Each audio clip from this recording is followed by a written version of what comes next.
What's going on, everybody? It's your boy Mel, and welcome back to Mel Got Game, where I bring you top plays, top sports news, and breakdowns of the previous week. So if that interests you, please like, comment, and subscribe. And without further ado, let's go ahead and get into it. Well, guys, how are y'all doing? It's been a minute. It's been a little bit since I last uploaded. School got pretty hectic over the past 2 weeks, I'm not gonna lie. It's mid-semester, so you know, that's kind of to be expected. But bruh, I was having like a project one day, presentation the next day, test after that, then an essay, then another project. I mean, bro, I was burnt out. And during that time, I was just fiending to make a YouTube video, and I jumped at the first opportunity I could to come and drop for y'all. And also, since I last uploaded, it's been quite a whirlwind in the NFL. The Eagles are 5-0, the only undefeated team in the NFL. Geno Smith is playing like a top 5 quarterback. And for the first time in a long time, the Green Bay Packers are not leading the NFC North. And there's been a bunch more going on in the NFL, but one of the more intriguing and unpredictable stories through these first 5 weeks is the New York Giants being 4-1 and very much in the running to win the NFC East.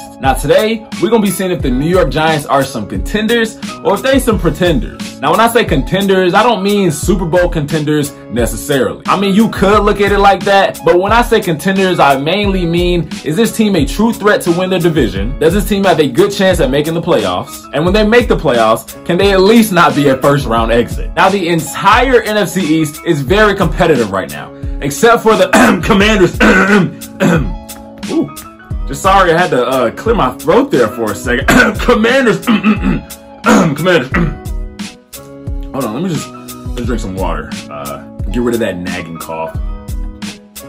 Oh, okay. Anyway, we have the Eagles, like I said earlier, leading the East at 5-0, and then the Cowboys and Giants are tied for second at 4-1. What's so crazy about this is that just last year, the Cowboys won the division and the Eagles barely made the playoffs. But both teams were first round exits. And the year before, the Commanders won the division with just a 7-9 record. So the NFC East has literally just been an anomaly these past couple of years. Now circling back to the Giants, this year has been the team's best start through 5 games since they started 3-2 back in 2015. And then the next year in 2016 was the last year the Giants had a winning record and made the playoffs. From 2017 to now, it's been just losing season after losing season, as well as 4 different coaching changes. Now this season, the Giants are one of the 3 last undefeated teams in the NFL, along with the Miami Dolphins and the Philadelphia Eagles, but ended up losing in week 3 to Cooper Rush and the Cowboys. Since then, the Giants have beat the Bears 20-12, and they beat the Packers 27-22. Now before last week, a lot of people were saying that the Giants didn't really have a solid win under their belt against a top tier team in the NFL. But when you look at the challenge they had this past week, this team, who apparently could only beat bottom tier squads, all of a sudden says, hold my beer, and beats arguably the best team of the past 10 years. Now obviously the Packers aren't the same juggernaut team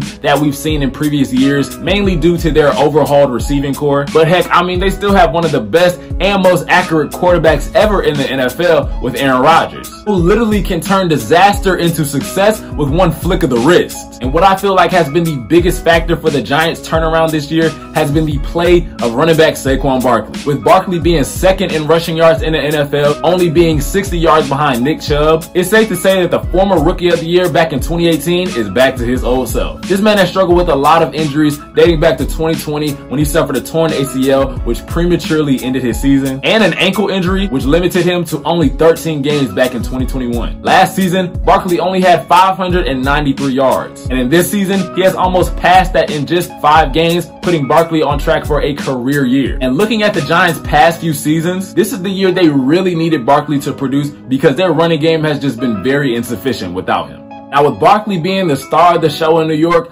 what are some of the other factors that have got the Giants to this point? Well, the Giants have had a very good pass defense through these first 5 games, ranking them in the top 10 in that category. They've also only allowed just 1 rushing touchdown, which means it's pretty hard to run against their defense, especially around the goal line. I mean, I was very shocked when they held the 2020 rushing yards leader, Derrick Henry, to just 82 yards on 21 carries. I mean, that is hard to do. The biggest thing for them to focus on right now on defense is just the pass rush and getting after the quarterback more, because they currently don't have a pass rusher with over 1 sack, which, I mean, if you want to be successful in this league, you're going to have to put some pressure on the quarterback. So now that we've analyzed realize just how the Giants are willing themselves to be a top-tier team in the NFL and compete for the NFC East. It's time to see if they are a contender or if they are a pretender. Now, it's a long season and the Giants are shocking a lot of people with how they've been playing. But I'm going to go ahead and say that the New York Giants are some pretenders. Now, when I say they are pretenders, I don't mean like, oh, the Giants suck and that these wins are just fluke games. I do think that the Giants are playing very well and have a great shot at making the postseason. But me personally, I feel like if they do make the playoffs, I see them being a first-round exit. Now, this is mainly because the Giants' passing game is just not there at the moment, and I feel like that will ultimately just be their downfall. Comparing them to the Eagles and the Cowboys, the other top teams in the East, these teams have great or at least sustainable pass offenses.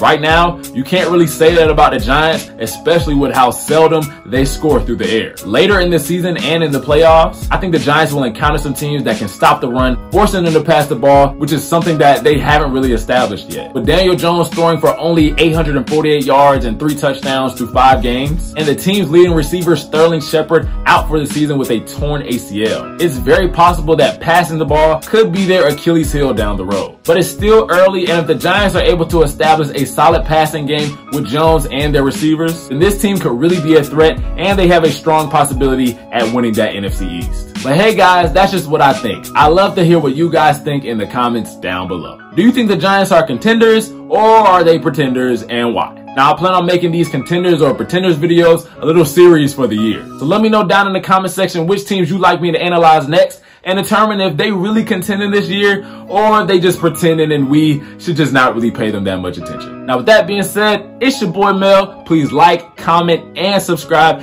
if you guys did enjoy. I hope you guys have a great day. Stay safe, and I'm out. Peace. Just had to clear my throat there for a second. Commanders! Commanders! Commanders!